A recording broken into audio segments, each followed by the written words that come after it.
নমস্কার, আমি দেবব্রতী। আজকে আমি তোমাদের জন্য নিয়ে চলে এসেছি প্রতিযোগিতামূলক পরীক্ষার গুরুত্বপূর্ণ প্রশ্ন উত্তর, যেগুলো সবারই জানা খুবই দরকার। তাহলে চলো দেরি না করে শুরু করা যাক। আর তোমরা পারলে প্রশ্ন উত্তরগুলি নিজেদের খাতায় লিখে নাও। আজকের টপিক থাকবে ভারতের সংবিধান থেকে। প্রত্যেকটা তথ্য খুবই গুরুত্বপূর্ণ, সকলকে জানতে হবে। প্রথমে আমরা জেনে নেব গণপরিষদ সম্পর্কিত গুরুত্বপূর্ণ তথ্যগুলি বলছি, লিখে রাখো। আর পারলে ভিডিওটা তোমরা দেখো, দেখলেও কিন্তু অনেক মনে থাকবে। তোমরা মনে রাখবে 1946 সালের নভেম্বর মাসে ভারতের গণপরিষদ গঠিত হয়। 1946 সালে নভেম্বর মাসে ভারতবর্ষে গণপরিষদ গঠিত হয়। লিখে নাও পারলে। পরবর্তী দেখো, সচিদানন্দ সিনহা ছিলেন গণপরিষদের প্রথম অস্থায়ী সভাপতি বা চেয়ারম্যান। মনে রাখবে, গণপরিষদের প্রথম অস্থায়ী সভাপতি বা চেয়ারম্যানের নাম হলো সচিদানন্দ সিনহা। মনে রাখবে। 1946 সালের 11 ডিসেম্বর ডক্টর রাজেন্দ্র প্রসাদ গণপরিষদের স্থায়ী চেয়ারম্যান বা সভাপতি হিসাবে নির্বাচিত হন। কে নির্বাচিত হন? ডক্টর রাজেন্দ্র প্রসাদ 1946 সালের 11 ডিসেম্বর গণপরিষদের স্থায়ী চেয়ারম্যান বা সভাপতি হিসাবে নির্বাচিত হন। গণপরিষদের স্থায়ী সভাপতি হিসাবে নির্বাচিত হন কে? ডক্টর রাজেন্দ্র প্রসাদ 1946 সালের 11 ডিসেম্বর। তাহলে জেনে নিলে গণপরিষদের অস্থায়ী সভাপতির নাম সচিদানন্দ সিনহা আর স্থায়ী সভাপতির নাম ডক্টর রাজেন্দ্র প্রসাদ। মনে রাখবে। পরবর্তী তথ্য, 1947 সালের 22 জুলাই গণপরিষদ কর্তৃক স্বাধীন ভারতের জাতীয় পতাকার নকশা মঞ্জুর গ্রহণ করা হয়। 1947 সালের 22 জুলাই গণপরিষদ কর্তৃক স্বাধীন ভারতের জাতীয় পতাকার নকশা মঞ্জুরও গ্রহণ করা হয়। পতাকাটির নকশা কে তৈরি করেছিলেন? এটা খুবই গুরুত্বপূর্ণ, মনে রাখবে। পিঙ্গালি ভেঙ্কাইয়া। পিঙ্গালি ভেঙ্কাইয়া নামক অন্ধ্রপ্রদেশের এক বাসিন্দা। পিঙ্গালি ভেঙ্কাইয়া নামক অন্ধ্রপ্রদেশের এক বাসিন্দা ভারতের জাতীয় পতাকার নকশা তৈরি করেছিলেন। খুবই গুরুত্বপূর্ণ, কিন্তু এটা পরীক্ষাতে দেওয়া হয়।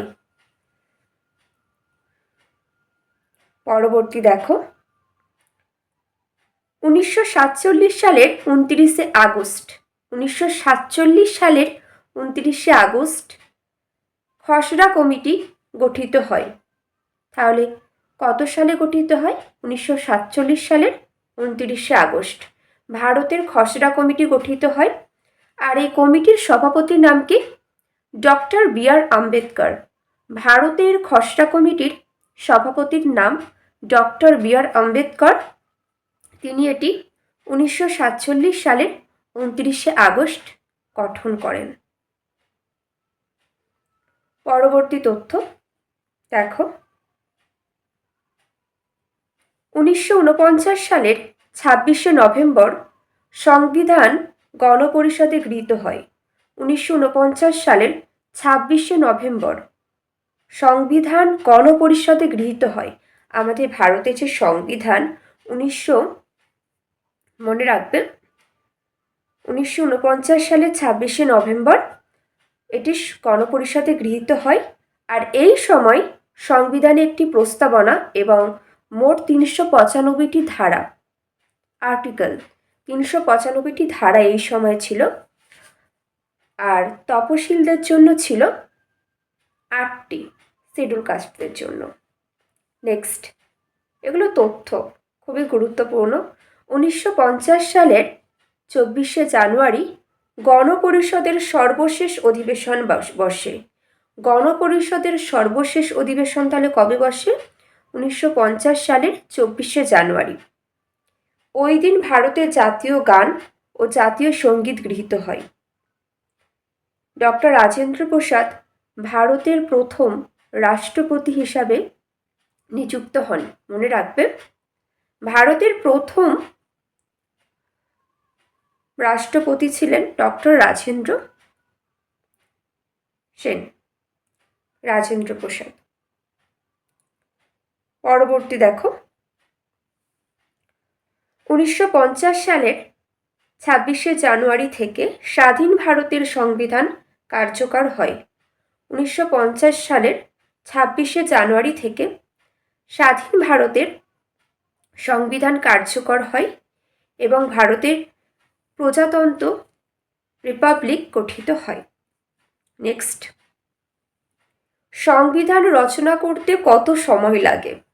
মনে রাখবে, 2 বছর 11 মাস 17 দিন সময় লাগে ভারতের সংবিধান তৈরি করতে।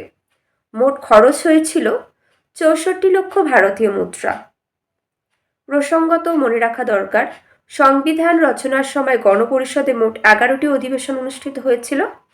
সবকটি অধিবেশনের মোট কার্যক্ষম দিনের সংখ্যা ছিল 165টি। নেক্সট আমরা জানব ভারতীয় সংবিধানের মূল বৈশিষ্ট্য থেকে যে প্রশ্নগুলো আসে পরীক্ষাতে সেই তথ্যগুলো আলোচনা করব। এই তথ্যর মধ্যে থাকবে প্রশ্ন উত্তর, যেগুলো আসে সেগুলোই আমি আলোচনা করব। অযথা আমি আলোচনা করব না, যেগুলো গুরুত্বপূর্ণ সেগুলো। দেখো, মূল সংবিধানের প্রস্তাবনা ভারত ছিল কিরূপ? সার্বভৌম, গণতান্ত্রিক, প্রজাতন্ত্র। মূল যে সংবিধানের প্রস্তাবনা সেখানে ছিল ভারত কি? সার্বভৌম, গণতান্ত্রিক, প্রজাতন্ত্র। যেটা খুব গুরুত্বপূর্ণ, তোমরা মনে রাখবে, 1976 সালে 42তম সংশোধনীতে 1976 সালে 42তম সংশোধনীতে সমাজতান্ত্রিক ও ধর্মনিরপেক্ষ শব্দ দুটি যোগ করে, মনে রাখবে 1976 সালে, এগুলো ভুলে যায়, অনেকেই ভুলে যায় এই সংশোধনীর যে সাল, এগুলো সব ভুলে যায় অনেকে, তাই বারবার পড়তে হবে, মনে রাখতে হবে, আর ভীষণ গুরুত্বপূর্ণ, এগুলো পরীক্ষাতে আসে। 1976 সালে 42তম সংশোধনীতে সমাজতান্ত্রিক ও ধর্মনিরপেক্ষ শব্দ দুটি যোগ করার পর রাষ্ট্র হিসাবে ভারতের বর্ণনা হলো সার্বভৌম, সমাজতান্ত্রিক, ধর্মনিরপেক্ষ, গণতান্ত্রিক, প্রজাতন্ত্র। কি হলো? সার্বভৌম, সমাজতান্ত্রিক, ধর্মনিরপেক্ষ, গণতান্ত্রিক, প্রজাতন্ত্র। ভারতীয় সংবিধানের প্রস্তাবনা মাত্র একবারই সংশোধিত হয়েছে। পরবর্তী যেটা গুরুত্বপূর্ণ সেটাই আমরা জেনে নিই। ভারতীয় সংবিধানের প্রস্তাবনায় উল্লেখিত 4টি মূল নীতি হলো ন্যায়, স্বাধীনতা, সাম্য, সৌভ্রাতৃত্ব। এগুলো গুরুত্বপূর্ণ আছে, সেই জন্য আলোচনা করে দেওয়া। আরও অনেক আছে তথ্য, সেগুলো তো খুব একটা গুরুত্বপূর্ণ নয়, সেই জন্য সেগুলো আলোচনা করছি না। দেখো, এগুলো একটু মনে রাখবে, মনে রাখা দরকার। ভারতীয় সংবিধান বিশ্বের বৃহত্তম লিখিত সংবিধান। ভারতের সংবিধান আমাদের পৃথিবীর মধ্যে বৃহত্তম লিখিত সংবিধান। এটি আংশিক নমনীয় ও আংশিক অনমনীয়। সংসদীয় শাসন ব্যবস্থা, যুক্তরাষ্ট্রীয় শাসন ব্যবস্থা লক্ষ্য করা যায়। কেমন শাসন ব্যবস্থা লক্ষ্য করা যায়? সংসদীয় শাসন ব্যবস্থা ও যুক্তরাষ্ট্রীয় শাসন ব্যবস্থা। ভারতীয় সংবিধানের মৌলিক অধিকার, নির্দেশমূলক নীতি, মৌলিক কর্তব্য, ধর্মনিরপেক্ষতা, স্বাধীনতা, বিচার ব্যবস্থা, ক্ষমতা, উৎসরূপে জনগণ, 2 কক্ষ বিশিষ্ট সংসদ, সর্বজনীন প্রাপ্তবয়স্কের ভোটাধিকার, একক নাগরিকত্ব, সার্বভৌমত্ব, গণতান্ত্রিক, প্রজাতন্ত্র, পঞ্চায়েত রাজ ইত্যাদি বিষয়ে বিস্তৃত ব্যাখ্যা রয়েছে। নেক্সট যেটা জানব, বর্তমানে ভারতীয় সংবিধানে প্রায় 25টি অংশে 448টি ধারা। বর্তমানে যেটি আছে, আগে ছিল 395টি, বর্তমানে হয়েছে 25টি অংশে 448টি ধারা, আর উপধারা তপশিলীদের জন্য 12টি। নেক্সট, এগুলো খুবই গুরুত্বপূর্ণ, সেই জন্য আলোচনা করে দেওয়া। তোমরা মনে রাখবে।